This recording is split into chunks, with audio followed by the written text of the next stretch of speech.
I think one of the things that we don't talk about enough as survivors of child abuse is how that abuse affected us outside of our home in our daily lives, in childhood or in traumahood, because we didn't have a childhood. I didn't have a childhood. I'll speak for me. I had a traumahood. That's what child abuse does. It's not just about the moments when I'm being abused. It was about the moments that were created because of the abuse. About the child, me, that was created out of the abuse. So in my house, I knew what to expect. I knew to expect not being liked or loved or cared for. And that looked like love to me. I didn't know any different. Like, that was my normal. The abuse was my normal. I knew what my mother told me about myself was true. Anything my mother said, everything my mother said, in my little child mind was the truth. So, at age 9, telling me I'm a tramp. I didn't know what tramp was, but I knew I was one. Telling me boys only want one thing and I'm only good for one thing. I didn't know what that one thing was, but I knew it wasn't good, and I knew it was true. All the while, I was being molested and she knew about it. So I was actually experiencing that one thing. I just didn't know what it was because I was only 9 years old. And I knew that what was happening, what was being done to me, was my fault because there was something wrong with me, because I was bad. And I knew my body didn't belong to me from a very young age because my mother taught me that. Telling me that everybody knows that I'm sick in the head and that she is just so wonderful for caring for me and not sending me to a loony bin because there's something wrong with me. Her words, not mine. Telling me that I'm a user when I accept a gift from somebody.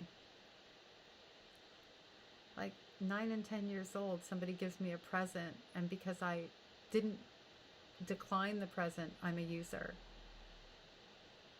Telling me I'm a follower because I don't have an opinion of my own. Well, I'm scared to have an opinion of my own, because anything that I say is going to be the wrong thing, and you're not going to like me even more than you already don't like me.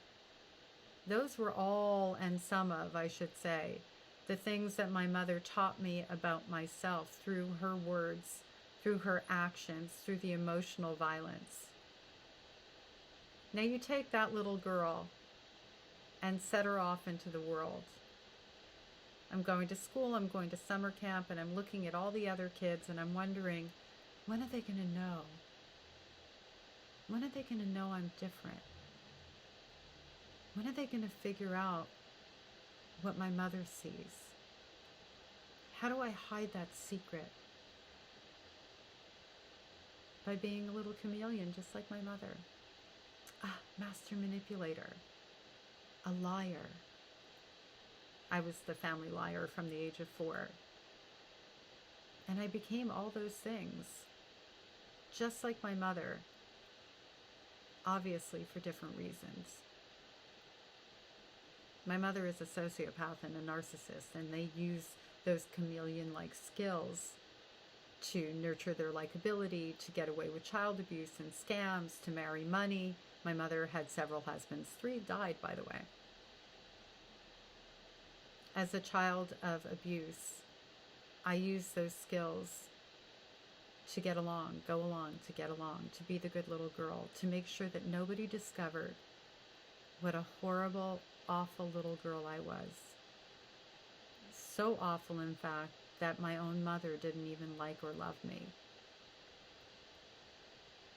So when we talk about child abuse and we talk about recovering from that abuse as adults, those wounds run really deep. That inner dialogue is stuck in our little girl. I'll say little girl because I'm a girl, but whatever gender you are, in that little person deep inside of us, we carry that person. And people go, just get over it. Well, it's hard to get over something that's actually living in your body, and that was going on a daily basis, impacting every waking moment, and even sleeping with the nightmares of our traumahoods that should have been childhoods. And then add to that the loss of simplicity, like milestones of just being lighthearted. How can you be a child who's lighthearted in school when you're navigating from a point of view and making sure that nobody realizes how different you are? That's how I felt. And then at 13, I ended up living on the streets because I snapped and I ran away from the abuse. And this time when I ran away, I started at the age of 5. I made it stick. And now not only did I lose anything that would have resembled childhood, you know, just going to school and summer camp and having friends and things like that, I lost high school. So I completely lost anything that could resemble being a kid. When kids were in high school, you know, passing notes and flirting and laughing and, you know, worrying about, I'm going to date myself here, whether or not they can get those Sassoon jeans, going to dances, football games. Did I mention that one already? Whatever it was, I didn't have any of that. I don't know what going to high school looks like or feels like. I'm clueless, other than through the eyes of my own children. Because I was on the streets wondering how I was going to eat and which abandoned building I was going to be able to sneak into to sleep in if I was lucky enough to get that kind of a spot. Or maybe I was going to be on a park bench. And as an adult, I still have triggers. I want you to know that. People watch my videos and they think, you know, oh, how do I get to that place? Yeah, I'm in a really good place, and most of my life is trigger-free. Like, most of my life is pretty smooth sailing now emotionally. Every now and again, something gets stimulated, but I don't have, like, that big thickness of flashbacks and sadness and grief anymore to the extent that I did when I went through my therapy journey so many years ago. Yet at 56 years old, I still grieve losses and feel them. And something happened very recently that brought all this to, you know, the surface. I was minding my own business, scrolling through Instagram and TikTok and whatever, and I see this ad for Halloween, and it's for prom. And it's a 1988 themed prom. Well, I would have graduated, actually, I would have graduated in 1983, but I was having this little baby, my little baby girl, instead, and she saved my life, actually. I was such a little girl with a little girl. This is after social services sent me home. You see my hair? My mother chopped it off. Another favorite pastime. Stripped me of my identity. And what I find pretty about myself was my hair. Anyway, I see this prom ad.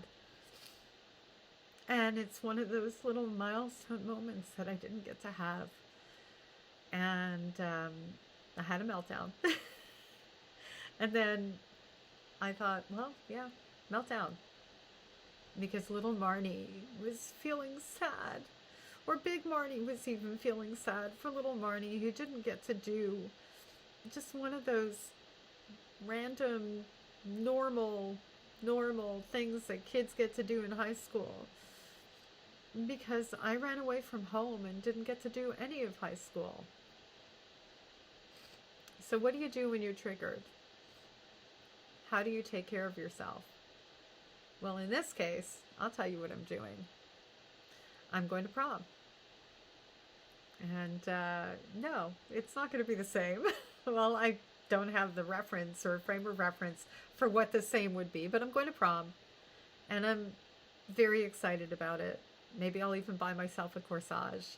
And it's themed for 1988, or 1987, I can't remember which. But clearly I'll go vintage shopping, which is something I love to do anyway. And I'm going to give my little girl something she didn't have.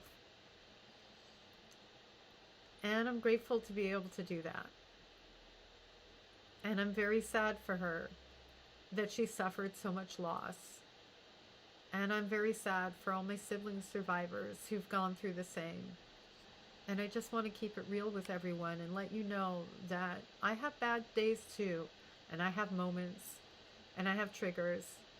And I make it through them. And for anyone out there who's going through this right now, you will too.